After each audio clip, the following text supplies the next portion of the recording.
And we are live. Hello, everyone. This is Mahdeen, and I'm here with Kylie Pulau.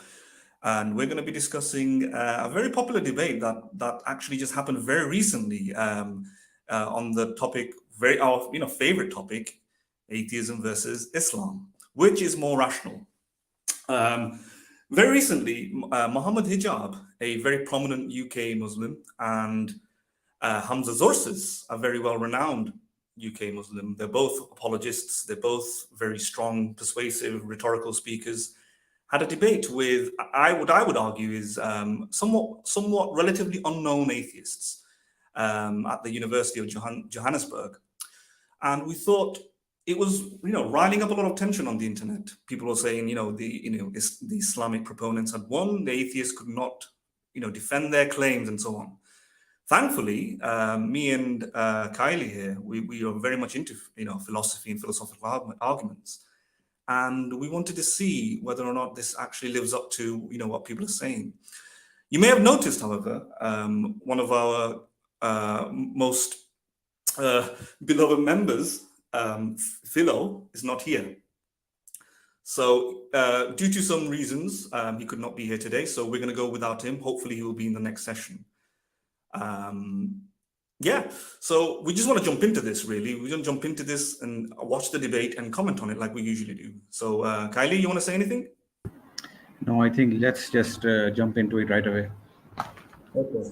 So Kylie will be helping me here today. This is the first time I'm taking the pilot seat. So bear with me, bear with us, and hopefully we can run through this. Kylie, whenever you're ready, let's play the debate, and stop whenever you feel like we need to comment on something, or I'll say stop as well.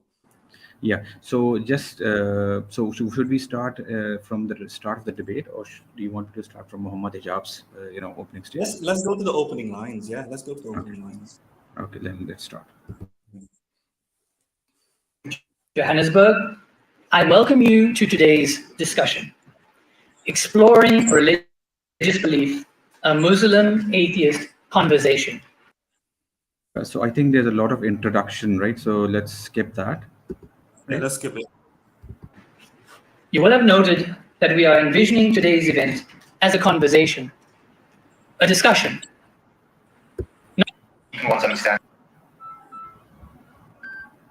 Sorry. They say when the going gets tough, the tough. At the heart of the philosophical discourse. The religious studies department. And then we have Dr. Shahid Mati, senior lecturer. Looking forward to hearing what you have to say about these matters of all importance. Thank you. I would just like to start by thanking the organizers of this event, namely the Philosophy of Religion and Philosophy, the Religious Studies Department of the University of Johannesburg, as well as the Sapiens Institute. It's a great privilege to share the stage with such esteemed learned interlocutors. Conversations like this are vitally important, not only because the topics that arise are themselves intellectually stimulating, but because they allow us all an opportunity to gain some insight into the worldviews and beliefs of people vastly different from ourselves. This attempt to deepen one's understanding is at the heart of philosophical discourse.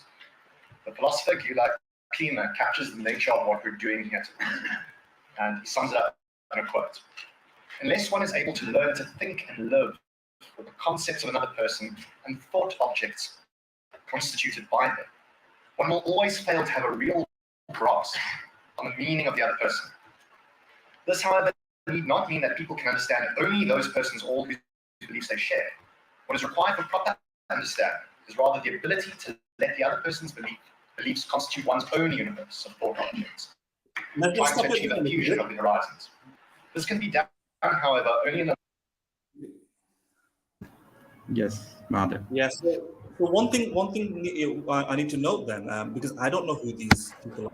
Well, as you notice, he introduced himself as somebody who's into the philosophy of religion, right?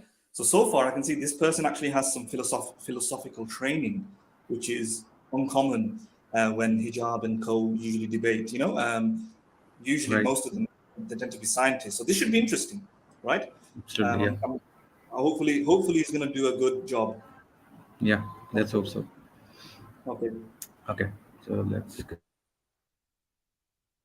A long dialectical process which may take adjusting the beliefs of either party. We should not seek sheer winning of a debate, for that is the concern of sophists, but to win over the other to one's belief, and or to be won over to the other's belief, for the sake of what is true and good. But this, of course, requires openness, patience, and respect from both parties. Indeed, this requires that attitude which defines our profession, the love of wisdom. So with that in mind, I'd like to address two aspects in my opening address. The first relates to my understanding of tonight's discussion topic and the concept of rationality. The second relates to my reasons for thinking that atheism is a more rational philosophical position than Islamic theism. The topic for discussion this evening is atheism or Islam, which is more rational. However, what are we to understand by the term rational? There are, broadly speaking, two concepts of rationality that need to be disambiguated. The first is alethic or epistemic rationality, which is concerned with truth tracking, and that set of reasons or justifications which properly bear on the truth or falsity of someone's belief. The second is pragmatic rationality, which is concerned with the utility of a given set of beliefs in achieving a person's stated goals. It is my understanding that the principal concern this evening is in determining whether atheism or Islam is more rational in the alethic or epistemic sense rather than the pragmatic sense. Accordingly, I understand this evening's topic is about whether there is greater epistemic reason to believe that atheism or Islamic theism is true. So why do I believe that atheism is true? Before I can do that, I need to get some definitions on the table so that we're all clear about what we're talking about. By God, I understand to be the single, necessary, transcendent, supernatural, immaterial, non-physical person that exists a se, that is to say, independently, and is essentially omniperfect. He's omnipotent, omniscient, omnibenevolent, and thus worthy of worship, and who is the creator, designer, and sustainer of the natural world. Atheism is the thesis that the proposition God exists is false. Theism is the thesis that the proposition God exists is true. Naturalism is the thesis that the proposition only the natural world exists is true. Naturalists are committed to the idea that one, there are none but natural causal entities with none but natural causal powers. And two, our best, most well-established science is the best touchstone for what those natural causal entities and items are. Naturalism logically entails that natural reality exhausts global causal reality, and it logically entails atheism. However, atheism does not logically entail naturalism. Would you be able to pause it, please? Supernaturalism is the... So straight away we can see the person who's debating this is very, very, very philosophically attuned, because he knows what he's talking about. Yeah. This is something that I advocate in terms of we want at least atheists and agnostics and secular people and theists to debate at this level. Naturalism is a very prominent sort of viewpoint amongst atheists. Some people say, you can't prove the non-existence of God, and so on. And some atheists are like skeptics. They would argue stuff like, we're not making a claim. We're not making any positive claims. We just suspend from making a judgment. We're not saying gods don't exist. We're not saying anything to the contrary either. We simply suspend from thinking anything at all about it. It's not met the burden of proof, and so on. However, there is another school of thought, and a lot of atheists, and I encourage most atheists to look into this stuff. It's actually making a positive case for naturalism. Naturalism, which is that everything, as he mentioned, this particular individual has mentioned, all of global order, all of cosmos, all of everything that exists almost reduces down to a natural reality. In other words, that's what atheists should do in a debate, I think. They should make the positive case for naturalism. Naturalism, different people define it differently. I define it as it boils down to the laws of physics or physical matter, dimensions, non-mental properties. Non-mental meaning things that are not mind, mentality like a god. It's reducible to mindless stuff. Right? This could be a particle, or it might be non-particles, because physics, we've changed our understanding of these things a lot.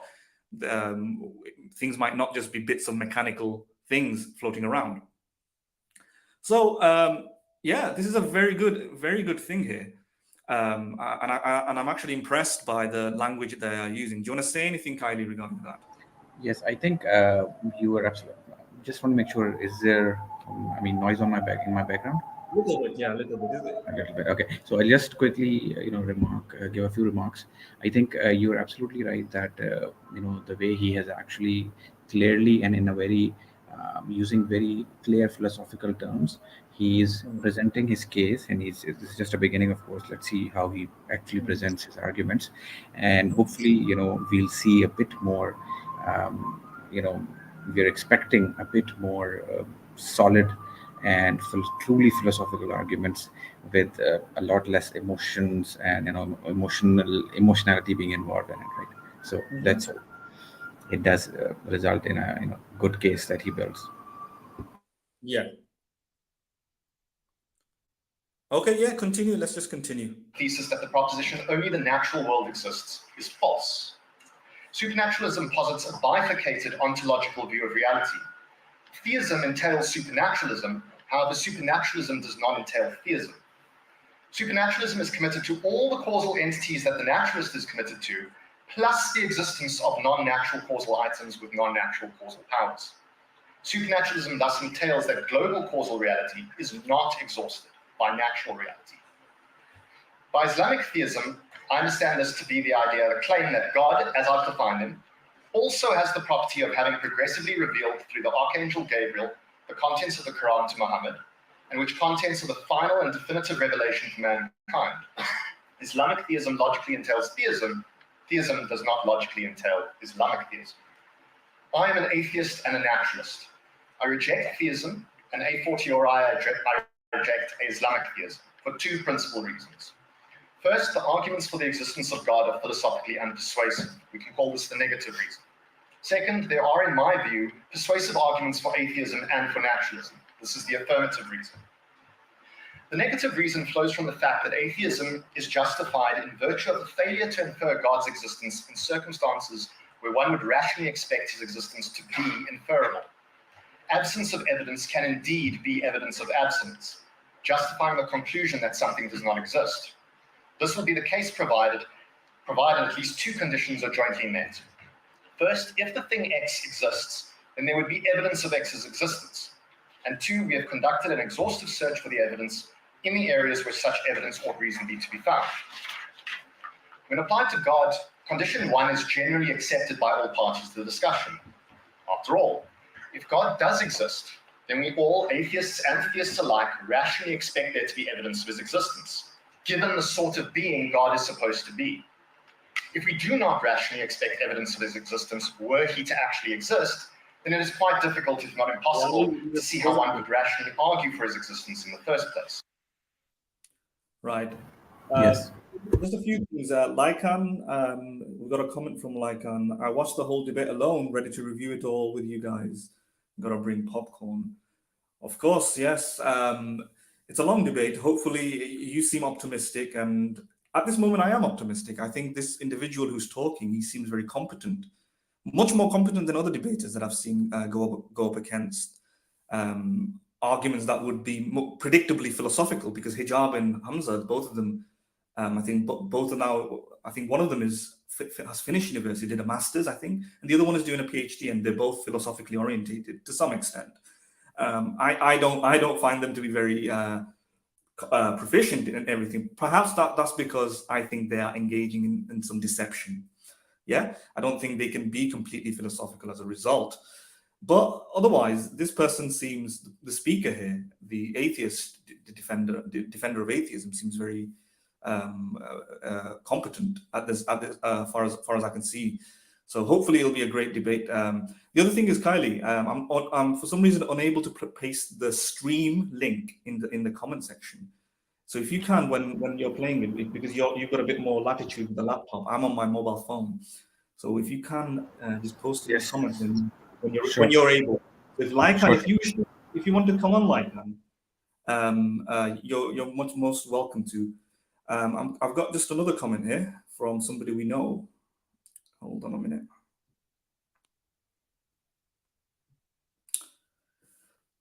As you can see, that's yeah.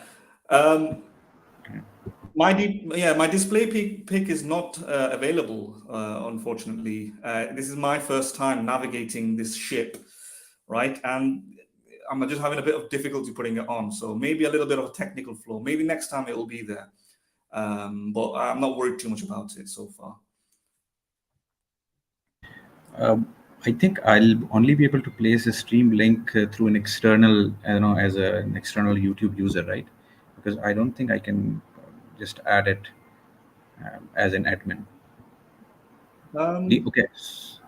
Do you want me to paste? In fact, you have the link, so I can only paste it in the private chat, or I could paste it through an external link in the comments, as a YouTube user, probably.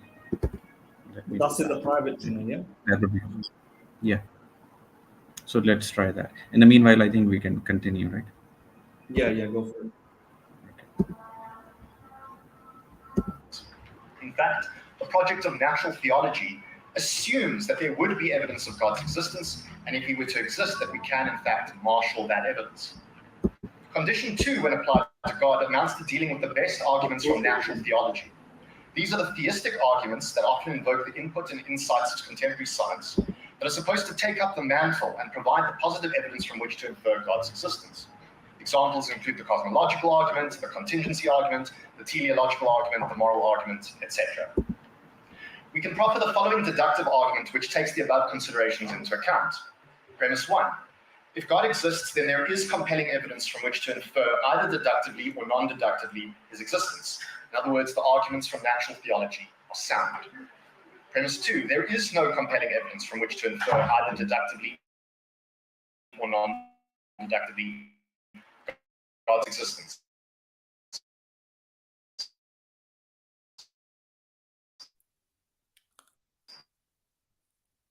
I.e. the arguments of natural theology are not sound. Therefore, that's where the action is, so to speak. That means that theists must offer positive reasons from which to infer God's existence. If there is no evidence for God, and we ought rationally expect there to be evidence, then we are within our epistemic rights to conclude that God does not exist and that atheism is true. The affirmative reason for atheism is tied to a panoply of positive arguments. Because of time constraints, I can't deal with all of them. I'm going to list the family of arguments, and then I'm going to provide one specific argument that I think is quite powerful. The first family of arguments seeks to demonstrate a logical incoherence in the very concept of God, either because a supposed divine property of God taken on its own is logically impossible, or because some set of supposed divine properties is logically incompossible. The second family of arguments seeks to demonstrate that the existence of God is logically incompossible with the existence of certain undeniable facts about the natural world. For example, 1, the existence of horrendous evil and suffering in the world, or 2, the existence of non-resistant non-believers, or 3, the existence of doxastic discord and religious heterogeneity. The third sort of argument is non-deductive in character, and seeks to demonstrate not that the existence of God is incompossible with these facts, but rather that the existence of God is a poor explanatory hypothesis, when the foregoing facts and others besides are taken into consideration, cumulative consideration. The idea is that on a conspectus of all the relevant data, the naturalistic hypothesis explains the data better than the theistic hypothesis. It is obvious that if one has a choice between two competing theories, and the one is better at explaining the relevant data, then it is more rational to accept that theory. What then constitutes a better theory or explanation? I contend that it is one that has the greatest explanatory scope and depth, while also being the most parsimonious. The core idea is that naturalism can explain all the relevant data at least as well as theism, and it is by its very nature more parsimonious than theism. After all, theism posits the natural world plus something more. I contend that naturalism can explain the existence of the universe, the so-called fine-tuning of the universe, consciousness and morality at least as well as theism can. Furthermore, naturalism can better explain a host of more specific facts about reality that are not well explained by the theistic hypothesis. Well, Yes, ma'am. any comments? Do you have any comments regarding what we've so far? So since there are a few more, very technical jargons that he's using, so just to confirm, when he says parsimonious, that means, would you say it's the simplest or the most elegant? Yeah, something like that. It's the most economical, the most economical theory. Yeah. As you mentioned, those terms are different. Simple, elegance, they use synonymously, but they are different. But you'll have to probe him a little bit more to understand what he means. But so we have another comment from Abul Mari, and I will put that up in a second, and I'll comment in that in a minute. But parsimonious simply means the simplest explanation. Sometimes, yeah, some people mean it like that. Some philosophers mean it. What I think it means is like it means the most economical. In other words, it uses the resources that we already have without inventing more resources. Right? Appealing to our current domain of knowledge, the most parsimonious, kind of like that. So yeah, so this is a good way of going about it, because if I was him, I would be making the argument very similar to him, to be honest, because I do think naturalism is a more profitable theory, a more cheaper theory to explain the universe or the entirety of the cosmos compared to supernaturalism. And he would explain it in a second why. This is exactly how I would structure an atheist versus theist debate. So kudos to him, credit to him. This is exactly how I would expect a professional philosopher who is competent in this area with a philosophy of religion background to do it, because at this moment he is echoing all the best arguments for atheism. So this is good. I so far I have no excuses, in the sense that I can't critique the atheist here for not giving the best arguments that I would think exists in the arsenal of an atheist. Had he been more knowledgeable, at this moment he's exhausting all of them, and if you notice, he's talking about everything. He's not just talking about the beginning of the universe. He's talking about the explanation behind consciousness, explanation behind morality, explanation behind fine-tuning. So every single data point that theists try to explain by positing God, he is saying he can rival that with a better theory, and that is more likely than theism. Again, if anybody's ever heard of it, it's like a Bayesian argument, probabilistic argument between two theories, and the first theory versus the second theory. The first theory of atheistic naturalism, he's going to try and prove that atheistic naturalism, a universe without God, is more likely than a universe with God. That's amazing. I can't say that the atheist hasn't done everything so far. And if Hijab and Tzortzis really wants to win it, he has to engage and interact with all of these things, right? Which is amazing, because if you know, like William Lane Craig, that's exactly how William Lane Craig argues. He starts off with a proposition and he asks the opponent to demolish the proposition.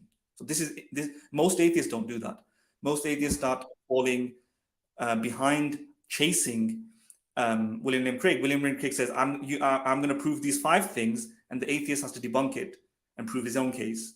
And most atheists don't debunk it, or they walk around it, or they don't end up proving their own case. He's proving his own case, and he has his own points to debunk, I think. He's going to demand the theist to debunk his own points, which is amazing. It's refreshing. Right. So, but just being a bit nitpicky, let's say, you explained parsimonious as,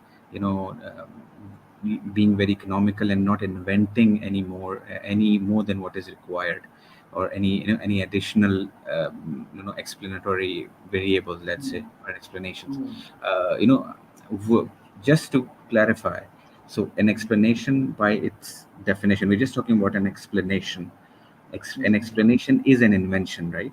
So we are talking about the least amount of or the most as you say, the most economical way of explaining something. And it's not like you said that anything additional is invented while the rest is not. I mean, whatever is economical, because I would say an explanation by definition is sort of an invention. You concoct it from when you're thinking about it. And so anything that you concoct, it's an invention.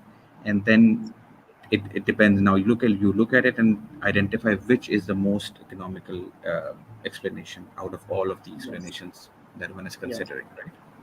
Yeah. Right. Would you? Okay. So we got Okay. a question from Abul Mari. Just one moment. Yeah. Okay. Using plastic was stringent. Yeah, but basically keeping your hands in your pockets. Yeah. You know, Right. uh, that's kind of what it means. Economical, Right. very yeah. Spending nothing more than is necessary. Right. Yeah, absolutely, absolutely. Don't make too many assumptions. Don't make too many assumptions, basically. Um, Let me give you an example. Mhm.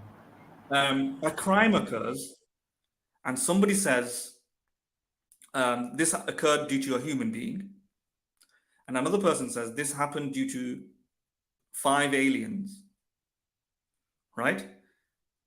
So in this sort of Right. situation, most economical explanation is probably one with the least amount of assumptions, right? We know from our background knowledge that frequently humans explain murders, right? Are crimes, yeah? Apart from non-human animals. We know from our background knowledge that aliens barely ever explain these things. So what's the most economical explanation? So it's kind of like that. And furthermore, in order to get to aliens in the first place, you need to prove the existence of aliens, right? So there's more work to be done. It's more costly, right? Right. It's pulling out resources that we don't have. We don't have that much resources to explain that, right?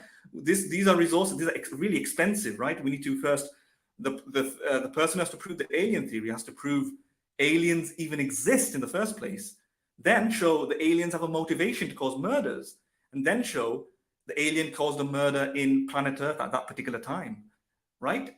That's too many things to do. And then, furthermore, he has to show that 5 of them were involved, not just one of them. And if the scene looks like it can be explained by one alien, why do you need 5 aliens? You're multiplying the number of causes, and 5 is just too much. So this is kind of like an economical explanation that would favor the human theory, because humans usually commit murders. We have the existence of humans. Humans tend to be motivated, at least more likely than aliens, because we don't even know alien motivations. And finally, one human is more than enough to explain the murder. We don't need to invent 5 aliens or 5 humans. So that's kind of like an example of, I would say, parsimony, economics in the explanation, explaining things. Right. Yeah. Right. And just to summarize, just for the convenience of the audience, if we summarize the argument that he's just presenting, let me put it in my words, and then you can also put it, maybe if I may make a Yeah. mistake. So his argument is that atheism gives you an explanation of the world which is better. And why is it better? Because it has an explanatory power which is equal to what theism actually offers, but it is Mm. better because it is parsimonious. It is more economical. Mm. Mm. Right? Yes. Would you say that, right? Yes. Yes. Yeah. So in the context of the analogy that I gave, in the context of the analogy I gave, let's say there was a third theory. So there's one theory, a human called Charles did it. Another theory, a human called Debbie did it. And another theory, aliens did it, right? The most parsimonious explanations there is the first two, human called Charles or human called Debbie. But in between them, if the murder scene is such that it looks identically, there's nothing to suggest gender, to be an issue. Right. Right. And if there's nothing to suggest gender an issue, then, as you said, it is equally explanatory, right? So if you go to a crime scene and you see somebody dead on the floor, and let's for at this moment, let's just ignore the fact that most murders are caused by men. Men. Yeah? Yeah. Ignore that. It doesn't work well for my theory here, my explanation. Yeah. But But let's assume for now. yeah, it is assumed for now. Then there's no reason to assume gender, right? That something has to suggest from the scene of the evidence that this person was more likely to be a boy, or more likely to be a man versus a girl, or more likely to be a girl versus a man, etc. But if both theories explain the same data, then both are compatible. Therefore, you could say the boy theory and the girl theory are equally explanatory. There's no reason to favor one or the other unless there's some evidence to tip it in one direction or the other. Right? Right. Right. Okay. You want to say anything, Kylie? No, I think that's good. I think we should continue then. Okay. Yes. For example, and I've already alluded to this, the scope, distribution, and quantity of horrendous suffering in the world, both animal and human, to the existence of non-resistant non-believers, 3, the existence of doxastic discord in the form of widespread religious heterogeneity, and 4, the continued and repeated success of naturalistic explanations in displacing supernaturalistic explanations over the course of human history. Turning then to the specific argument that I'd like to present, there are many more. So Mahadan, so he sort of gave 4 arguments in a very, in a very summarized manner. But again, they were he used very technical jargons for that. And I think the first 2 were quite clear. Do you think that we should just, again, one-liners, give them, present these arguments in simple English, let's say, just for the convenience of the audience? Do you want to go on that? Or? Yeah. So, just trying to recall the first argument. I'm sorry, I've forgotten the first argument. Do you remember it? He gave around 4, right? So I remember the third and the fourth one. Can you, go for the first and the second? Let's do it again. More, but time constraints only. Existence of non-resistant. All the relevant data, at least as well, that naturalism can explain the existence of the universe, the so-called fine-tuning of the universe, it's about reality, and 4, the continued and repeated success of naturalistic explanations in this existence of non-resistant non-believers. 3, the existence of about reality that are not well explained by the theistic hypothesis. For example, and I've already alluded to this, the scope, distribution, and quantity of horrendous suffering in the world. So the first argument is the argument from suffering, that suffering exists both of animals and humans, which again indicates the non-existence of a God which is all good and merciful. Both animal and human. 2, the existence of non-resistant non-believers. The second argument it relates to the existence of non-resistant non-believers. So just to explain or elaborate on that a bit further, it means a non-resistant non-believer is someone who doesn't resist believing in God but still doesn't, which means that for whatever reason he's not convinced or doesn't have sufficient information to believe in God. So such a person would be categorized as a non-resistant non-believer, because if he is, in fact, theoretically, if he is indeed presented convincing arguments, he would present no resistance to believing in God. So such a person would be categorized as a non-resistant non-believer. Would you agree, Mohammed? Yeah, that's correct. Basically, it's a positive argument for atheism. It basically argues the fact that God is has a particular motivation. He's a benevolent, omnibenevolent deity, and particular motivation to make his revelation clear. The evidence for his revelation, which should be more clear and more convincing to a non-resistant person who's willing to believe in God. In other words, somebody who's searched deep down and up into the heavens and prayed and stayed up all night and was completely open to be accessed with God's majesty and greatness or whatever, God's presence, God to communicate with him, and he still doing all of that, doing everything that was demanded of him by priests and preachers and advocates of the religion. Said you have to do this, you have to pray here, you have to go down there, you have to perform all of these rituals, and he still there's nothing, still doesn't find any sort of contact or communication with God. This is, however, let me just say something about this. I have a problem with this in particular because it might not be clear from a Islamic perspective. That's the type of God that is supposed to do that. But I could actually make the argument that it should be a God. The Islamic God even should be like that. But mainly, this sort of argument is made against the Christian God, because the Christian God is the type of God who reveals himself as a personal revelation. Christianity, lots of schools of Christianity has it in it that anybody who openly wants to find God, God will reveal himself to that individual.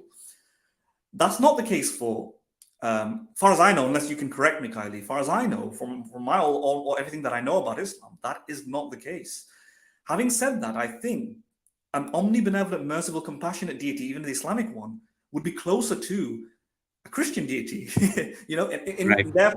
Yeah, so it should be like that. So he can actually, whilst I'm criticizing my friend here on my this philosopher here, I think he can actually make it compatible on and use it, co-opt it, and deploy it against Islam as well, the Islamic deity as well. So, I mean, and just to elaborate it from Islamic perspective, so Islam recognizes, actually, I mean, at least the scholars of Islam do recognize, and in fact, there is some basis for that in Hadith, that there are people who do not believe, although they are not ultimately going to be in hell, because, and which implies that they are not considered bad or evil people by God. And many, and I mean, a large category, one category of them is called Ahl al-Fatrat, the people of, you would call it Fatrat. I think it's related to nature, so being people who are naturally inclined. So, so such a category exists in Islam. And although, as you said, you are right in pointing out that this is not a problem for Christianity only. This is indeed a problem for Islam as well. Why? Because, logically speaking, even in Islam, why were humans created? What is the purpose of of sending mankind to this world? Actually, it is a test for them, and it is such an important test that there are hadith that the people who either because of lack of exposure to knowledge about Islam, or for whatever reason, or let's say they weren't of sound mind when they were over here in this world, such people in the afterlife would be presented with an option. With In fact, they would be tested by God.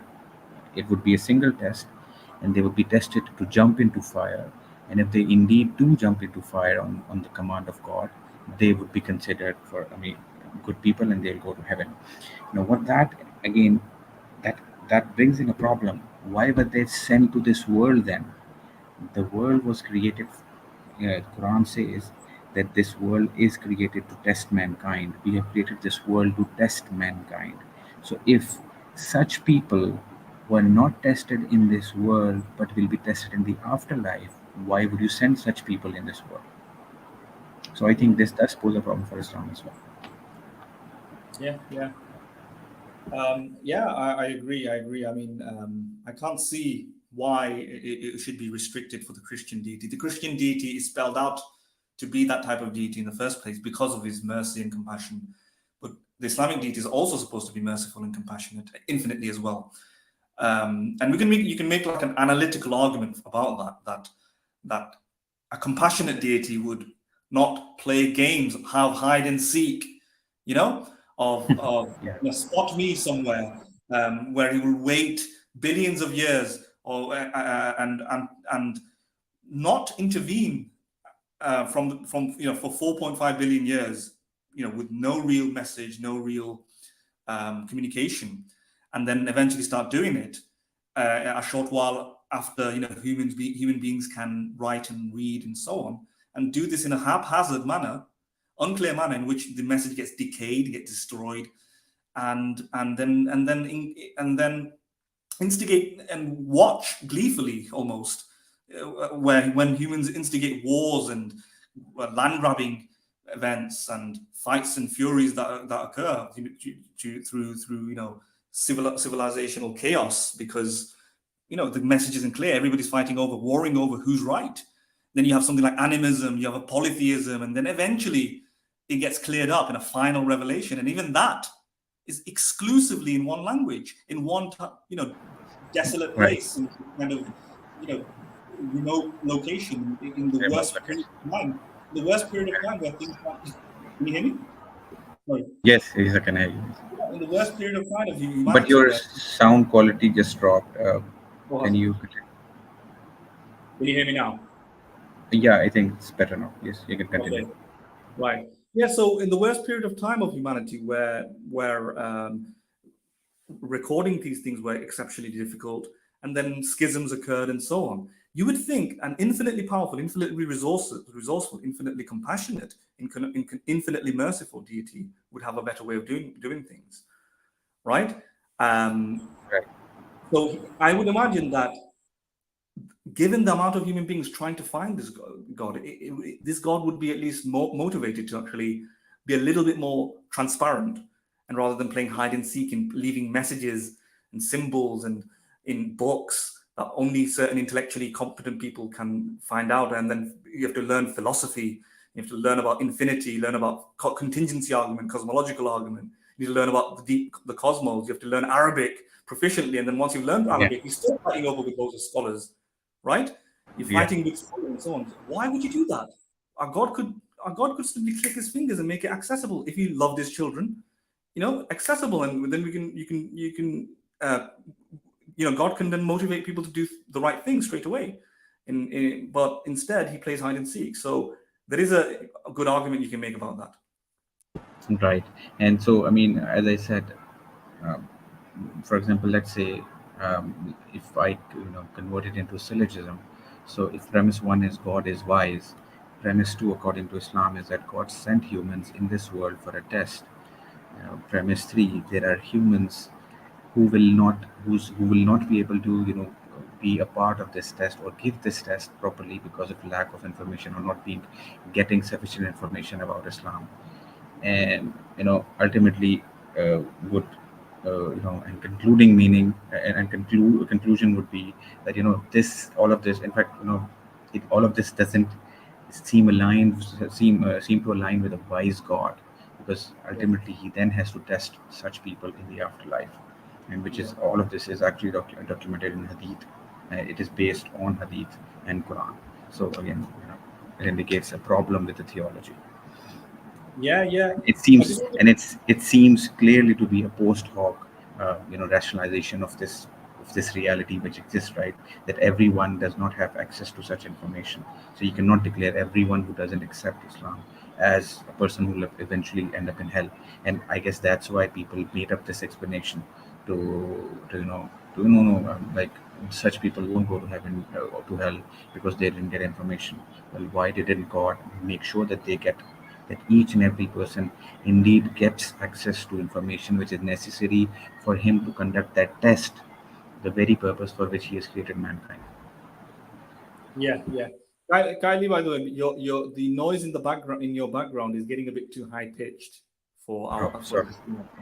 Oh, sorry. I don't know if you can handle that. Is it still there? Yeah, it is. It is. Okay. So does this improve it somehow?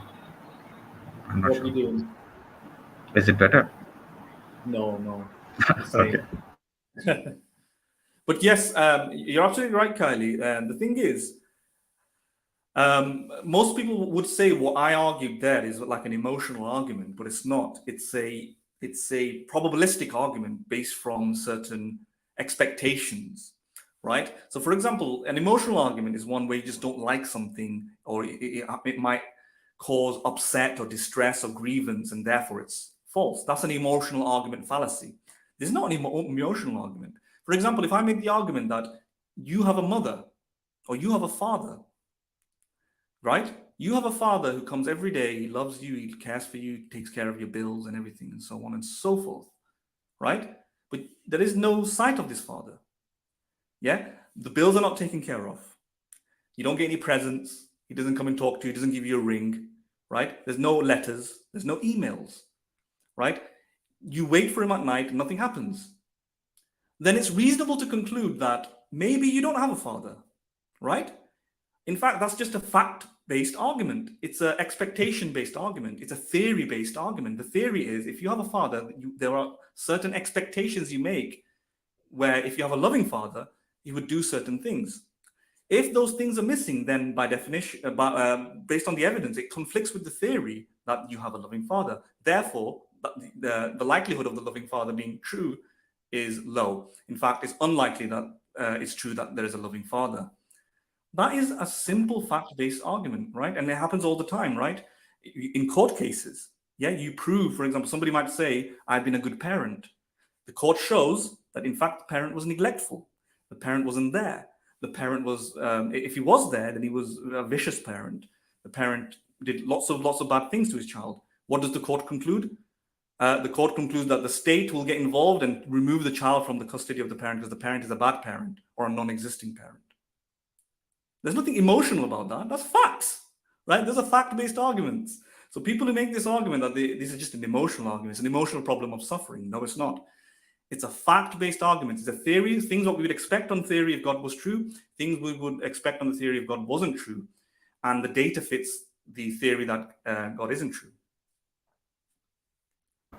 Right. Absolutely. Okay, so let's let's go to the next argument that he made. Okay. 3, the existence of doxastic discord in the form of widespread religious heterogeneity, and 4, the So can you please elaborate on that? So probably he's talking about the diversity of religions that we have, right? Oh, do you want to elaborate, or do you want me to elaborate? I'll elaborate. No, please, you go and elaborate. Probably I might miss something. Right. So the problem with the diversity of religions in the philosophy of religion is that, given the number of different types of religious beliefs, denominations, factions, ideas, and concepts, different types of monotheisms, different types of polytheisms, different types of creatures and deities and non-deities that exist throughout the world, and there's a geographical distribution of this differing from one place to another. For instance, in China, it's a different type of belief, or was. I would say in the East, Oriental sort of beliefs, like the Japanese sort of deities and non-deities as well, stuff like Taoism, etc. Then you've got like Buddhism, you've got Hinduism, you've got the many different types of sub-denominations of Hinduism, etc. And before that, you had animism, where people worship plants and trees and so on and so forth. I can't really go into an exhaustive list about all of them. I'm not even educated enough to do so, to talk about all of that. But the diversity of religion is a problem, given that, and hopefully he will articulate this. He's going to probably make the argument that, given that there's so many different religions, you would expect, if there was a true God, that he would ensure that these other religions, these other factions won't come about. In other words, why should your birth in one particular area of the world determine your religious belief, right? In other words, people are destined to go to hell based on something irrelevant and arbitrary and random, such as your birth. In other words, the reason being because of the indoctrination, socialization, the biases and confirmation bias, most people are not going to leave their religion. In fact, most people are not going to have access to other religions. And most people, when they do have access, it's going to only be for 1 or 2 minutes. What can a Dawa person do when they go to let's say, an Aboriginal tribe who can barely speak Arabic? And how could they convert them to let them drop their lifelong strong sacred beliefs and convert them in 5 minutes to Islam with arguments they can't even understand? So there's a cruelty in that. So what I suspect this person's going to say is that a loving God would not do that. A God that was present would ensure his message is clear, transparent, diverse. It goes everywhere. It's not just revealed in 7th century Arabia. It's revealed everywhere, universally. That would be consistent with a God who is powerful, all powerful. He's got infinite resources. He can do this. But on the other hand, if man did it, what would we expect? If religion is man-made, we would expect religions to pop up in different places, in different locations, in different cultures, because it's man-made. Twists and turns of history changes things. Addendums are added, amendments are made, modifications occur, Chinese whispers, all of these things, we would expect man to be brutally steadfast in staying in their faith and fight off other people. And we'd expect new inventions being created that are reflective of the geographical struggles of the time, right? Like the Aborigine beliefs and so on are very, very, very suitable for things that are happening in that place of the world, and so on. We would expect that. Well, whereas if there was this universal God, or a single God, or a uniform God, we would see a more universal message that goes everywhere and comes up at different times and so on. So the point is, the diversity of religion, of the geographical distribution of it, supports the thesis that naturalism is true, that is, religions are man-made and it came through nature, and it doesn't support the thesis that God or gods revealed it. Yeah. Right. And you mentioned particularly, the existence, or the trend that we see, that anyone who's born in a particular place tends to follow the religion, in fact, religion of their parents. So this probability, this trend that we see, of humans sort of indicates that we are a product of our nature and environment. We tend to follow what we see, what we grew up with. And if that is indeed the case, as you said, that it seems to then um, makes a chance of a person who's born in a non-Muslim country to accept Islam, the chance of that happening becomes so low that it's clearly unfair to judge a person based on that. And then the question would be, if you say that yes, he would not be judged based on that, then the question is, why? Then what is the basis of judging such a person? Why was he sent on this world again? So it's sort of again related to, I'm relating it to the previous point, but again, I think you've elaborated on this quite a lot. So yeah, I Yeah, think we no, you're can absolutely right. move to the next point. Yeah, it makes it very unlikely that It makes it very unlikely. Yeah. that a particular religious belief, Islam in specific, came from God, because God has many different ways to spread the same message, and he used the exact way that that humans would spread it, the exact way. And if you remember, I elaborated on something like this in a previous episode of ours. If one theory has multiple ways of fitting the evidence, and another theory has only one way of fitting the evidence, then the other theory that only has one way of fitting the evidence is more likely to be true, right? Right. Yeah, if You you gave remember an that. example of that. Yeah. You gave an Yeah, example of that as well. yeah. I gave an example. Just if any viewers want to hear it, it's basic theory fitting. If there's a theory that says a rich person with a multitude of resources, multitude of finances, robbed a house, and he has a multitude of hitmen, multitude of access to CIA and agents and all this, and he robbed a house. And there's another theory saying the homeless man did it, right? Now, the evidence of this robbery, or this burglary, I should say, is that the front door was broken into, right? Now, on the theory that this rich man did it, he has multiple ways to rob this house if he wants to. Let's assume he just wants to do this for whatever reason. He can send secret police and leave no trace of evidence. He can open the door up in such a way that it leaves no trace of evidence and rebuild the door and leave it back there. He can send very, very skilled agents to conduct the crime without leaving any evidence. He doesn't need to break in a reckless way and leave lots of evidence. The homeless man, on the other hand, the only way he can rob the house is do it in a very haphazard way. He has to break in somehow. Breaking in is a requirement. He doesn't have all these other resources to do so. So which one is more likely? So with the rich man, there's multiple ways he could commit the crime. With the homeless one, is the only few ways he can do it. The evidence supports that. Yes. Now, apply that in the case of God and the God theory and the man-made theory. If Islam was created by man, the only way it will get transmitted, it will start, is from one location of the world. If Islam came from God, although he can logically start it from one location of the world, he can also start it from 2 locations. He can also start it from 3 locations. He can also start it from 4, 5, 6 to an infinite, right? In fact, Right. that's his motivation, right? So he's got multiple ways to do it, just like the rich one breaking into the house. Yet he does it exactly in the way that that man would do it, which is that it must occur. If it was made by man, it must occur that it has to happen at some point in some place, right? It can't just happen in China and Japan and Europe at the same time, because that would be miraculous.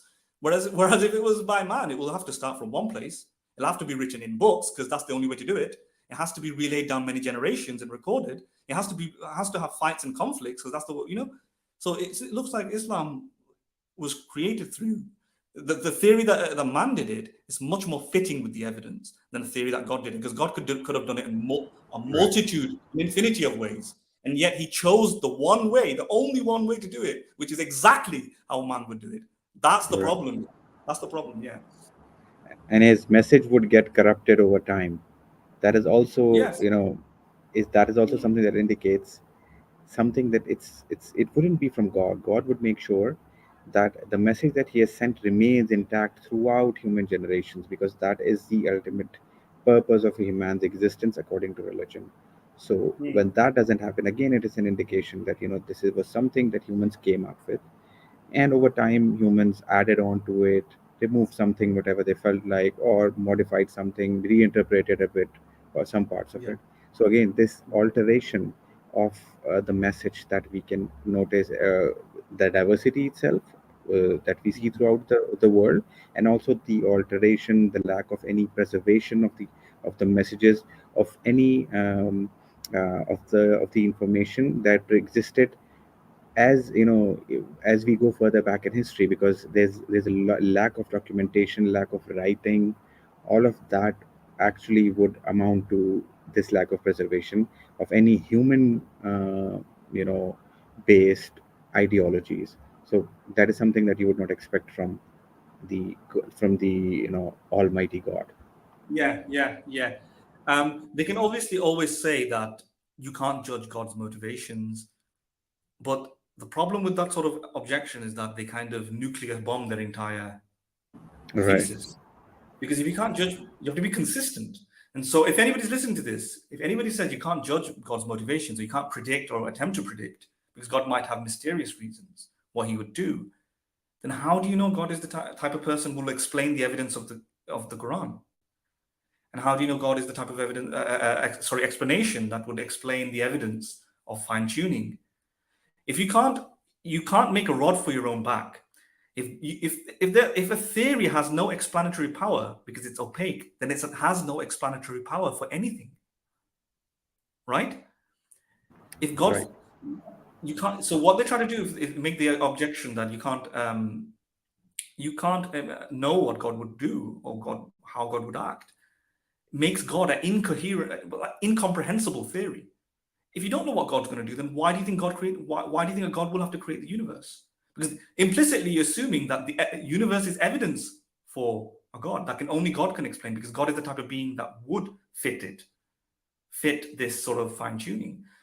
And that's the problem that many philosophers of religion have raised, that if you make it inscrutable, and they use the word like inscrutable, we can't estimate the probability of God would do this or that, then you can't estimate the probability that God can be an explanation for anything: consciousness, fine tuning, biological design, quote unquote design, the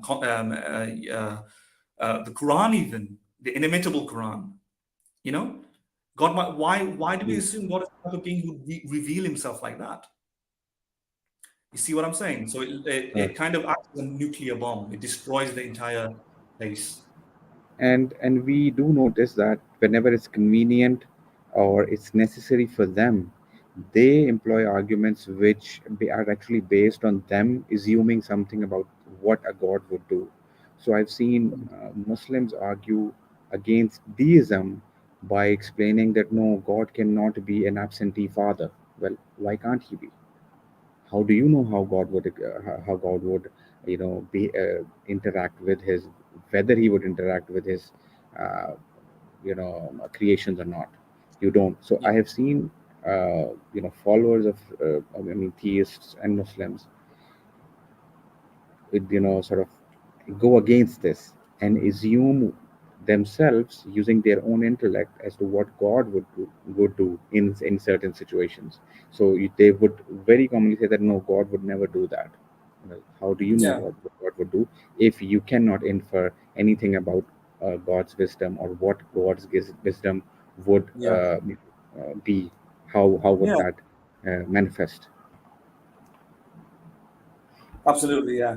Basically, it's what called unfalsifiability. So if anybody's heard of Exactly. that, it's Yeah. unfalsifiable. If a theory is unfalsifiable, then no It's evidence useless. can. Yeah, it's useless. Basically, no evidence is expected on that theory. You would.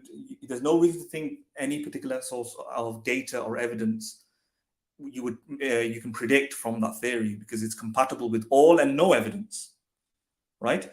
Correct. Um, so you can't you can't simultaneously have a theory that is unfalsifiable and falsifiable, unless you have really, really precise grounds to do so. And most Muslims would render the theory unfalsifiable when it comes to the bad things that they want to reconcile, right? Like we can't explain suffering. Is a mystery. Suffering is a mystery. God has some mysterious intentions, but they don't. They wish to render it falsifiable, or not falsifiable. I'll say wish to render it the case that they can understand God's intentions when it comes to the opposite of suffering, good things, right? So, Correct. you know, God is this type of being, etc. But if suffering is not evidence for, let's say, if we say we don't expect, if an atheist says we don't expect suffering on a good God, if good God exists, a merciful, compassionate God exists, we shouldn't expect suffering. But if somebody then says, well, how do you know that? Maybe you can't judge his intentions. Maybe there are mysterious reasons, etc. Then why would good things, for example, be expected on a God belief as well? Good things shouldn't be either. So why do you say, mashallah? Why do you say XYZ? Why do you say, oh, this beautiful baby God has blessed? How do you know this? It's not expected that God. You can't make an expectation. You can't have your cake and eat it too. You can't be so selective. Yeah, you can't make good things and attribute it to God, because especially when he says God's intentions are mysterious. Because if it's true that God can have mysterious reasons for suffering, then God can have mysterious reasons for good things. It could very well be that those good things are not a good thing in the end. So you got to think of the inverse. When a suffering occurs, and then a Muslim says, this suffering, there could be a mysterious reason that would show that it's at the end ultimately good. Ultimately, there's a good, greater good. Well, let's look at the opposite. Then when a baby is born and it's so beautiful and great, or a good thing happens, somebody gets saved, that's ultimately happening for a bad thing. Right. We could argue. One could argue that, right? I mean, one could argue that this good thing that just happened. Well, actually, that might be just a means for ultimately something bad that would happen. Exactly. So Muslims are philosophically contradictory, inconsistent, and hypocritical, right? Right. Inconsistent and hypocritical because they want to have their cake and eat it too. They want to say that the suffering that we see, we can't use to assess God.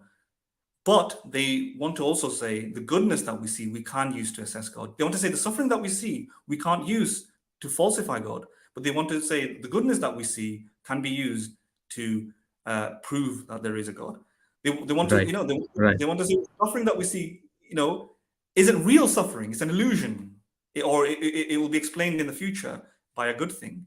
But they don't take into account the logical consequence of it is saying that thing. We can't judge God's intentions. Then, by definition, if you can't judge God's intentions, then you don't know, and you can't exclude the possibility of some good things because He might have infinite reasons. He has infinite power.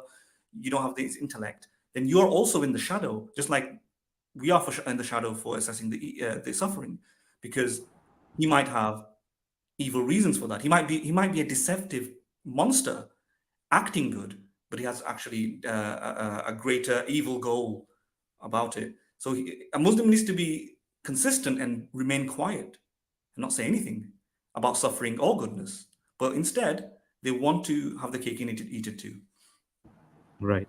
And in fact, I mean, one could argue that a God, if that is how they want to go ahead with the not inferring of any action, that we cannot infer anything about God as to how He would act or how He would react to something, then we often see Muslims or any even other religions criticizing different rulings that exist in other religions, that is religion other than their own. Now, how could they do that if they cannot infer how a god would actually behave or order or rule in a certain situation? So for example, if God had ordered every person to I think we have discussed this earlier, to kill their firstborn child, to sacrifice it. So how would you, on what ground would you say that no, this is not something that God can do? He would never do that. How can you say that?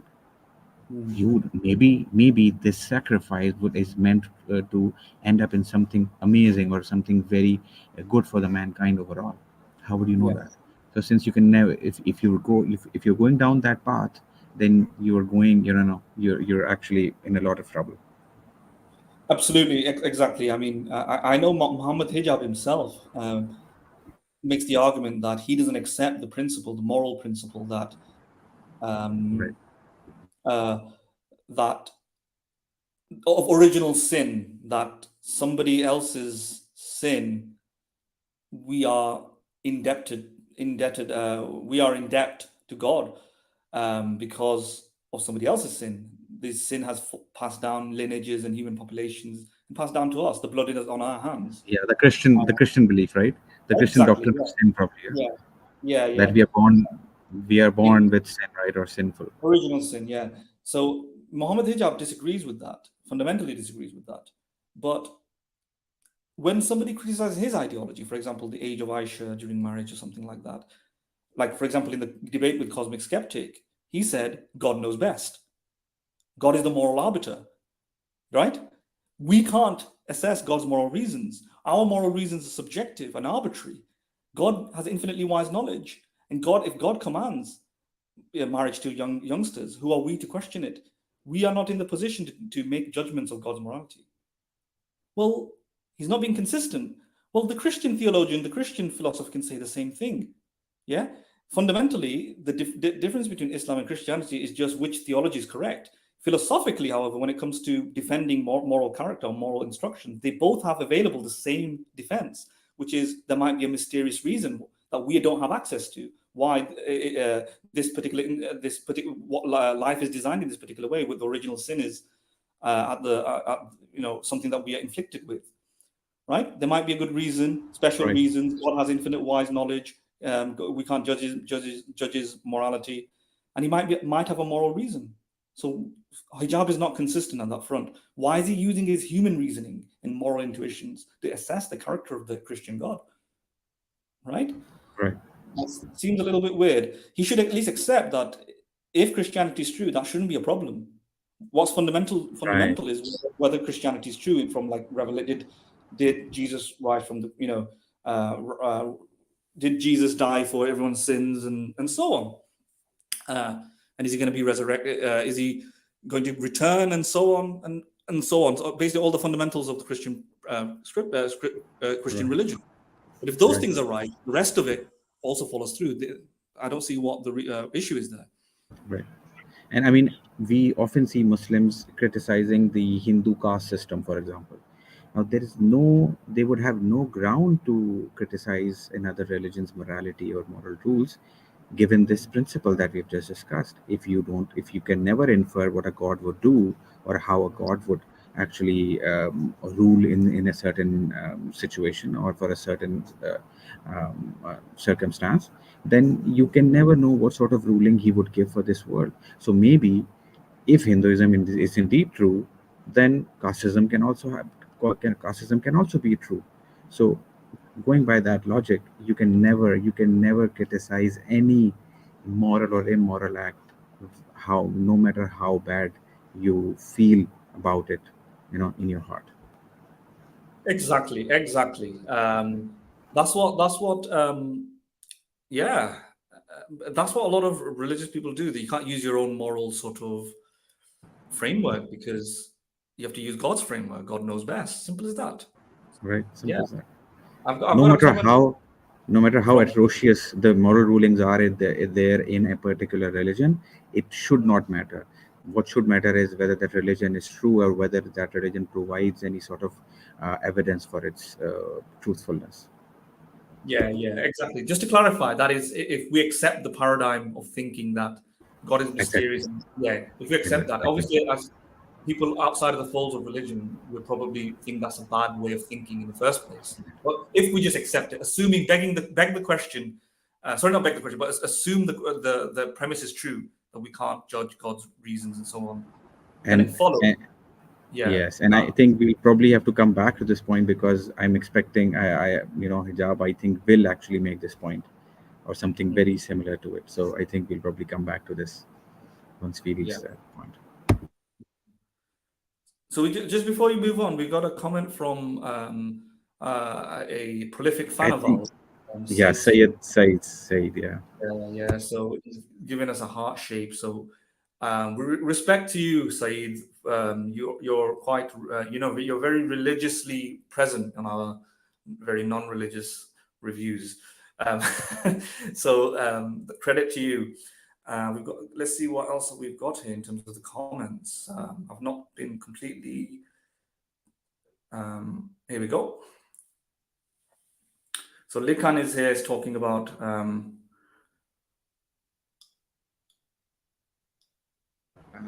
not sure what this is about. I don't remember the exact verse. I'm not sure if it's about orphans, if it's a verse about orphans, but I'm not sure. I mean, I cannot recall what this actually is about. I think maybe when I was talking about child marriage for a bit, maybe that Probably. possibly. Likan, if you want to just elaborate a little bit so we know what you're saying here. I think you may have mentioned something about child marriage. I think you do make sense. It's our fault. We didn't understand you. We've got another comment from Samar Kumar. Hey Samar, how you doing? Invite your friends, Samar. We need more viewers. We only got 4. Can you see that?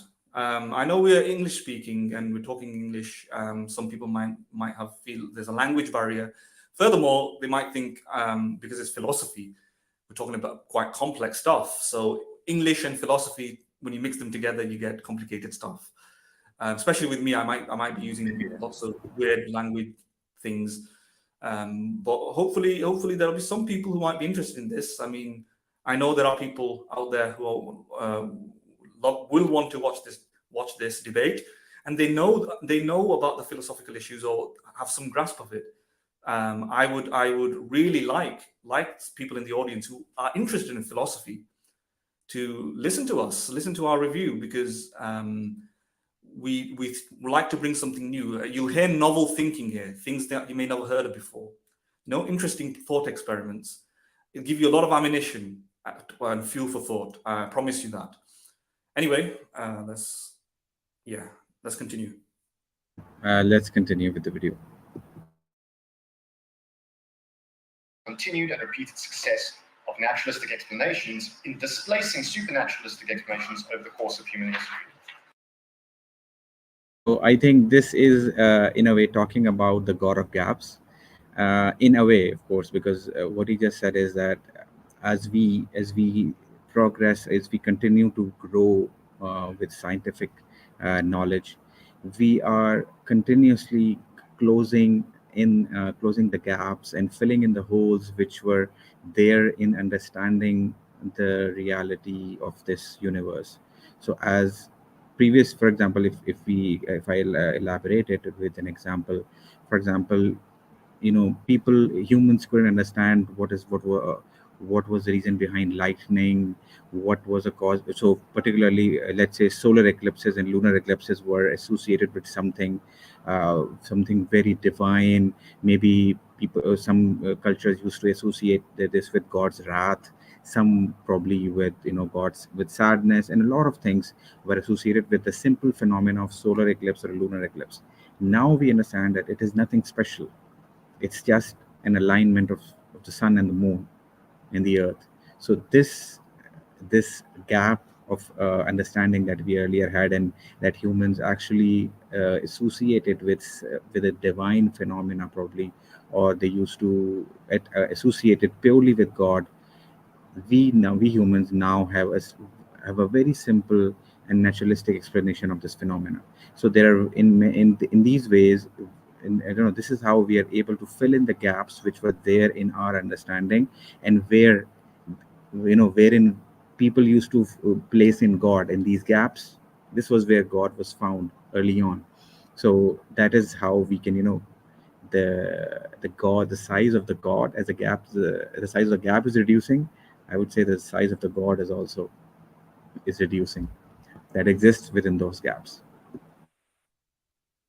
Yeah, that's a great explanation. Yeah, absolutely. You characterized it well. I'm not sure what I can add. Let me try a different angle to explain the same thing, so that I add something novel that people may not have heard, or even maybe you didn't think of it like this. Maybe you have because you're quite well read. So, um, how I look at it, the God of the gaps is a purely like probabilistic inductive argument of so a probabilistic inductive argument is something like the following: every single swan that we have seen is white. So then when we increase the sample of swans and we've seen even more swans, we increase our confidence in thinking that the next swan is going to be white, then the next one is going to be white, etc. And therefore we think it's a very strong prediction to think swans tend to be white, and we make a broader generalization to say the next one is going to most likely be white. And it's a probabilistic one because there are some black swans. We eventually found a black swan, and black swans exist, etc. And so we then change our outlook a little bit. And similarly, every single human being that exists, for example, is mortal. We've not discovered one human being that has an exception to the rule, that is immortal. Immortal being lives forever, eternally, doesn't die.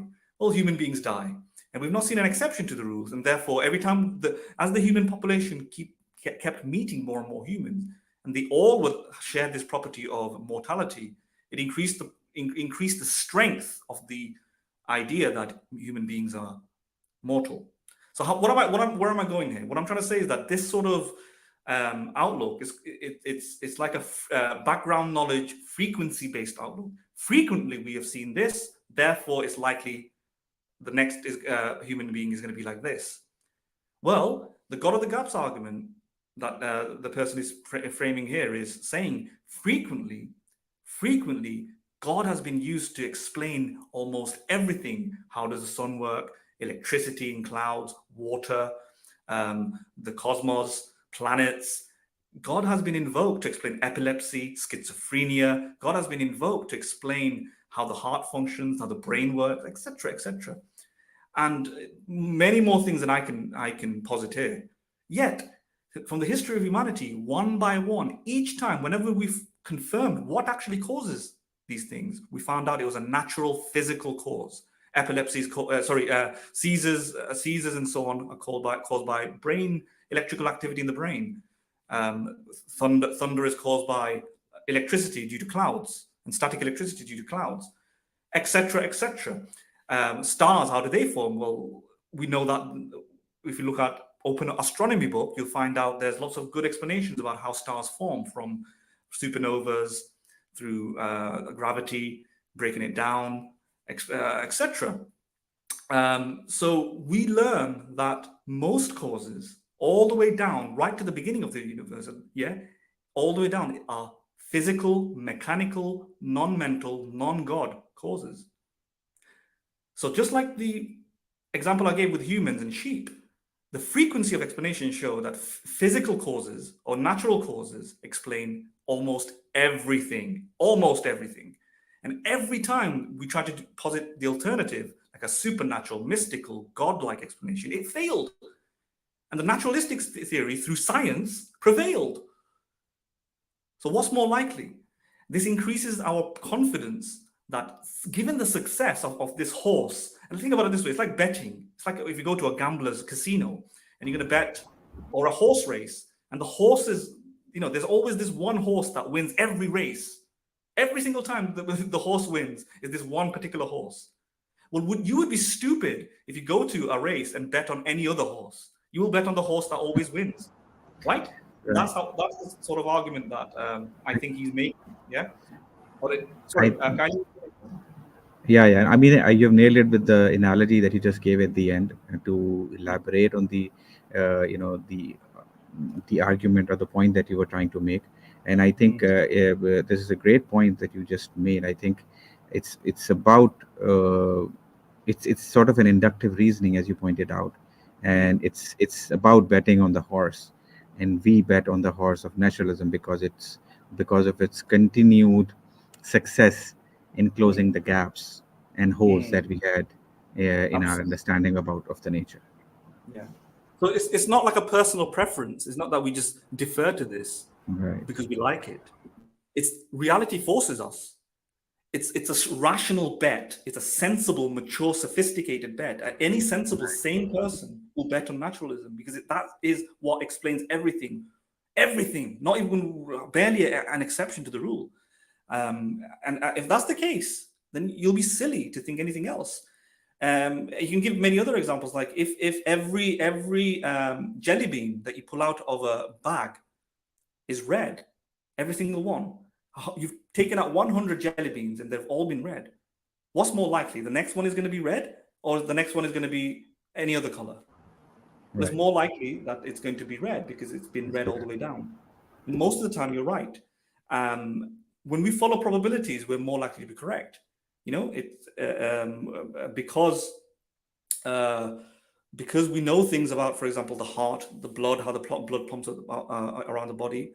Doctors can predict based on pre-existing knowledge of statistical frequencies, predict what's going to happen. That's how knowledge works. That's how doctors operate, engineers operate, electricians operate, etc. We use our background knowledge, inductive knowledge, to predict the future because usually the future resembles the past. And if every single thing is one way, then you're going to bet on the horse that usually works. So it's just basic rational probabilistic thinking. And the facts force us to think this way. So when people sometimes accuse atheists, you're just deferring to naturalism, you're just physicalism. It's always physical causes. Why? Isn't that ignorance? It's like they actually make the argument that isn't that they often even say that this is blind faith. This is just a religion that you have. blind faith. It's a religion. Yeah. You captured everything, exactly what I wanted to say. People say that we have blind faith in physics or naturalism just as much as they have blind faith, or we are just hell-bent on this particular thing, right? And we're prejudiced towards it. Well, no, it's not blind faith at all. Yeah, it's statistical. It's repeat patterns. It's such a strong statistical prediction that we're right almost all the time. Yeah, therefore we're going to bet on the horse that works. I didn't choose the reality to be like this. The reality is like that, and I just observe it and predict it to continue to be like that. That's not blind faith. Yeah. Right. That's not blind faith. That's not faith. In fact, yes, that is a very educated, as you use the term, educated bet that we make. Yes. Right. Okay, so I think we have expanded on these 4 points that he made quite a lot, and I think these were quite, I would say, thick statements, quite full of philosophical points that needed to be elaborated, and that's why I thought that we should actually delve deep into them. And I think we have sort of clarified them quite a lot for the audience. So guys, I guess let's move on. Yeah, sure. Turning then to the specific argument that I'd like to present. There are many more, but time constraints only permit this one. It's the form of the logical argument from evil presented by J.L. Schellenberg, and what he calls the new logical argument from evil. J.L. Schellenberg explains the central thrust of this version of the argument to be the following, quote, "Theists must rationalize from God without evil prior to creation." Prior here may be taken logically or temporally, or in both senses, to God with evil after. No such transition, so it may be argued, is metaphysically possible. The key thought can be put in the form of a slogan. In any possible world, including God, once purely good, always purely good. What we have here is something like the theological analog of Newton's first law of motion. Another way of putting it is no evil before creation, no evil after. The premises of the argument are as follows. 1, God is unsurpassably great. 2, God is ontologically independent of any world that he creates. 3, prior to any world being created, there is no evil in God of any kind. There are only divine goods. This is the prior purity of God. Therefore, 4, every possible non-divine good is greatly exceeded by a good of the same type existing in God prior to the world. Therefore, 5, every worldly good is greatly exceeded by a good of the same type existing in God prior to the creation of the world. 5. Therefore, every worldly good, 6, all goods found in God prior to the world are pure goods. They are goods that exist without any evil whatsoever. 7, therefore, every worldly good is greatly exceeded by a pure good of the same type existing in God prior to the existence of the world. Therefore, 8, every worldly good that may permit or acquire evil is greatly exceeded by a pure good of the same type existing in God prior to the world. Therefore, 9, if every worldly good that permits or acquires evil is greatly exceeded by a pure good of the same type existing in God prior to the world, then any world containing goods permitting or acquiring evil is greatly exceeded by any world modeling the corresponding pure goods in God. Therefore, 10, any world containing goods permitting or acquiring evil is greatly exceeded by any world modeling the corresponding pure goods in God. This would be a greater world. God can ensure the existence of such greater worlds and can do so limitlessly. Therefore, if A, any world containing goods permitting or acquiring evil is greatly exceeded by a world modeling the corresponding pure goods in God, and B, the existence of greater worlds can limitlessly be ensured by God, then for any world X that requires or permits evil, there is some greater world Y that models pure goodness in God, such that God has no good reason or justification to create X rather than world Y. For any world X that requires or permits evil, there is some greater world Y that models pure goodness in God, such that God has no good reason or justification to create world X rather than world Y. Therefore, 14, if for any world X that requires or permits evil, there is some greater world Y that models pure goodness in God, such that God has no good reason or justification to create X rather than Y, then God has no good reason or justification to permit evil in the world. 15, therefore, God has no good reason or justification to permit evil in the world. 16, but if there is evil in the world, then God has good reason or justification to permit evil in the world. 17, therefore there is no evil in the world. 18, however, as we all know, there is evil in the world. 19, the conclusion, therefore there is both evil and not evil in the world, which is a contradiction. As J.L. Schellenberg concludes, having derived this contradiction in the way that we have, it follows that the conjunction of the three commitments of theism mentioned at the beginning of the discussion, unsurpassable greatness, ontological independence, and prior purity, are logically consistent with a fourth undeniable fact, namely the existence of evil in the world.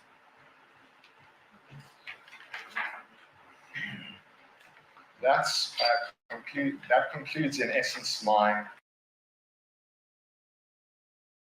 Okay, Mahadin. So I think that was the primary argument, and which I think is the argument from the existence of evil in this world. And I Yes. think he has, I forgot the name of the philosopher who he copied it from. Yeah. So what do you think? So what are your views on this? I'm not as familiar with this particular argument. I will have to. That was kind of difficult to follow, given the Yeah. number of times I read it. So that was kind of difficult to follow. I must say, even when maybe I need to sit down and pay attention to it. I think even Hijab and Co did not follow it. The audience definitely didn't, because they were looking around. This it's a simple argument. I know what he's saying, but I don't want to misrepresent him. Schellenberg's argument, I don't know when he made this argument. I don't know if it's old, because I've not been aware of it. So I don't want to comment on something that I've not been aware of without listening to it again. And I don't want to listen to it again live. But I think I do know what he's trying to mean. But given how precise and sophisticated it is, in the sense that this the usage of wordings, they're simple words, but it's over and over again, and it's given us 14 premises. The argument itself, I think, Yeah. I mean, I wouldn't put it that way. I would use probably he being a philosopher and being very precise with his words and Yes. following a very pure, syllogistic form. Probably that's why he used this way of formulating it. But I would, simply put the argument Exactly. But for debate purposes, that went over the head of most people, including us. Most people, yeah. Yeah, And I think, us. Yeah. Yeah, including us. Yeah, I mean, there were a few premises I couldn't, understand where he was going with it. But we get the overall gist of it. But we can totally understand if the audience was not able to get even a single point of that entire argument. Yeah. So, accept Yeah, the conclusion. exactly. Our audience, you should know, like these sort of arguments, they're very good when it's written on paper, but when you want to, so you can read it over and over again and Right. follow it There like should have been math a presentation for this. presentation. Yeah. When you can follow it like mathematics, then you can sit down for 5 to 10 minutes thinking about it. And that's how it should be, really. You should think about something. You shouldn't just respond to it straight away. But here, because he's just thrown it out there in very, very quick fashion, I think I did miss a few things, and I do need to hear it again slowly. But you know what? Let's put that on the shelf. We're gonna get back to that. Maybe we'll start off our next stream just to address that, because I do Just to address want that. to go over that. Yeah. Right. And because I think if I try to simplify what he was trying to say, so his Okay, go argument ahead. was that God is that God is the greatest or the most pure being, and by Mm, pure he also means the most good, the most the maximally good being. Now, if God can create a world with whatever intent, whatever goal he has in mind. For example, God has any goal in his mind, and for that purpose, he creates a universe. But in order to achieve that goal, in universe A, he has also kept some sort of suffering. But the mm, suffering is just in order to achieve that ultimate greater good or greater goal that he has in yeah. mind, not not the suffering doesn't exist as an end in itself. The end is uh, good, not evil. Yes. Yes. Now, if God creates such a world, but God being all powerful, he can also create a world, can achieve the same goal by Yeah. creating a universe without any suffering, by making sure, allowing. So he was very precise. He said, creating or permitting any evil in the world, in that universe. So he can create a universe where no evil is exists or is permitted Mm, by the god in order to achieve that goal, meaning he could use purely good means to arrive or to achieve that ultimate good goal that he yes. has in mind. Yeah. And Yeah. since, however, and that would be more aligned with his pure self or his good being. But what we see in this world, that is not the case. We do see some suffering, and it Mm, doesn't align with a God who is purely good and is also all powerful, and therefore he could achieve that very same goal by creating a universe without any suffering, without allowing any suffering to exist in the world. So, mhm. meaning either God, such a God which is pure, a completely good God does not exist. Yeah, yeah, yeah. I think I got that as the gist of it as well. It's just that Yeah, given he's given so many intellectual moves yeah, from one to another, I didn't want to right, misrepresent him or right, misunderstand him. He right. probably did And that but on we can go, purpose. Yeah. probably, yeah, So that, probably, yeah, missing things. So I just don't want to, But overall, what you said, that a God has other means to achieve the same, same result. He can create a good world without having to go through suffering. That's pretty much the essence of it. Yeah. right, Which is not a novel argument, but I would think he's using Schellenberg's argument simply because he sets it out in a way that it withstands scrutiny. Yeah, and right, right. that's probably why I want to inspect it a bit more in detail before, maybe in written form, revise it, learn it, look at it, and then maybe comment on it. Right. Um, yeah. Right. I think, yeah, we can go delve deep into it in our next stream. Hmm. Okay. So I think, yes. Yeah, go on. You talk. Yeah, I was saying that we can probably delve into it in our next stream after going through all his points and by looking at the transcript of the video. So you know we can Yeah, yeah. better discuss it then. Well, So okay, then we should. we're at the Yes. 1:30 mark now. Do you wanna what? We're gonna cut to the other atheist. I take it, or is it? What do you think? Should we? Because I think now Hijab is going to present his case, right? Oh, let's call it a day for now. Let's keep this a bit You're short. you're right. I mean, in fact, I was going to suggest it, but you've given the same idea, so I think I'm on the same page with you. I think it keeps this this length of the stream would be a bit more digestible for the audience, since it was Yes. also a bit it's again, it has a lot of philosophical ideas that the Yes. audience might not be aware of before watching the stream. So I think this I think is where we should probably cut off. And I think we can probably have make the next stream a bit longer probably, or I think maybe we should do 4 streams for this. But I know, because I think we will have quite a lot of fun dealing with the hijabs and Hamza's arguments as well. So Yeah, absolutely. yeah, That's going to be really fun. So yeah, anybody that's watching, where we can see this. the real fun has not begun because we got Hijab and Hamza. I want to see how they tackle these arguments, and I want to see what they do good justice. I'm actually here. I want to hear strong, good arguments, powerful ones. I actually, don't mind being as you may have noticed, we've been very honest here. When we can't answer something, we say, well, we'll look into it, and we are willing to even criticize atheistic arguments. I was very impressed by the atheist, basically because we don't get that sort of cases for naturalism. It doesn't happen, right? It's very rare to hear a naturalistic case. It's usually the atheist or the agnostic would be saying, On the defense, in the on the theistic defense, side, yeah. yeah, finding holes in the theistic side, but not making his own positive case. He's making his own positive case, so it's commendable, that sort of effort. And furthermore, you in previous streams we have criticized the atheists, Haris Sultan, for example, which I was 50% happy with, 50% not happy with. This person, on the other hand, I'm about 70 to 80, maybe even 90%. So he's done very well. So if you're seeing that we're not being too critical about him and just boasting his arguments more, it's probably because we're like-minded. I think he's making some of the strongest arguments. It could be better, but he's making some of the strongest arguments. But I would really like to see Hamza and Hijab counter this. Let's see what they can say, because I've always wanted to know what they may say about this. Do they have real things in their pocket? Do they have real weapons in their pocket?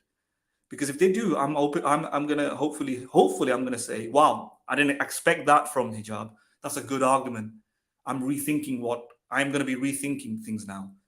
I will be saying that because keep in mind, me and Kylie, both of us, we're from an ex-Muslim background, and furthermore, we're philosophically interested in these things. I actually have a philosophical background. Kylie's very interested and good at philosophy. I can tell you now, from being in a philosophy background, not everybody in the classroom was great at philosophy. Kylie would have fitted in right there. So we're pretty good at philosophy, and there's not too many ex-Muslims who want to do that, talk about it, in this level of depth. So if you have any people interested in philosophy, want to hear ex-Muslims talk about philosophy, come to us, listen to us. We will, and give us your takes on what we've said. Give us things to analyze and assess, arguments, debates, people you want us to debate. I'll happily take a debate with whoever you want me to debate. It'll be good. So hopefully that's in the future. Kylie, is there anything else you want to say right now? No, I think it was we had a quite good discussion about the arguments that were presented.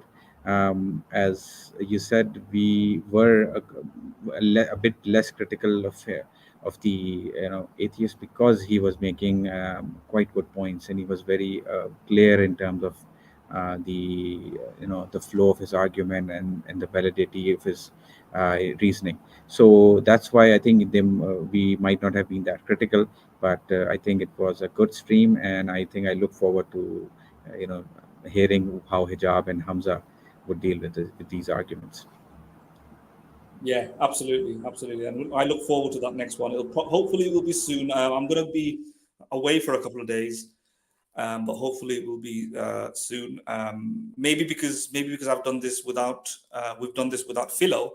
Maybe in the next Yeah. stream it'll be even better because we'll have Philo, etc. But we have a comment from Pratik Shah. I've never seen Pratik Shah on our stream before, so thank you for coming on, and thank you for these positive comments. And I hope that you do spread our stream. Keep in mind, I am a British-born ex-Muslim, right? I was born in a Muslim household, and I left more than a decade ago, and for very deep and philosophical reasons. Things that a lot of ex-Muslims don't talk about. And people like Mohammed, Hijab and Hamza Tzortzis, they're a little bit more sophisticated in that they're also philosophically inclined. In my view, not the greatest, but still inclined that way. And I like to tackle arguments on that level, and Kylie does this too. So if you could, bring anybody who's interested in that, Pratik, sorry, I'm mispronouncing your name, we would be ever so grateful. So thank you, Pratik, and thank you also, Samar Kumar. Yeah, you've given us great compliments. Anyway, unless you want to say anything more, Kylie, or is it okay? No, I think we are good for the day, and it's good that we'll discuss hijab and probably Hamza's points in the next video, where we'll also have Philo, because it would be a lot more fun. The juicy bits are about to come in the next video. Yes, the juicy bits will be coming. So we're going to attack and criticize fairly and humbly, but we will do so as much as we can. Obviously, because we probably very much disagree with Hamza and hijab. It's going to be a bit more brutal.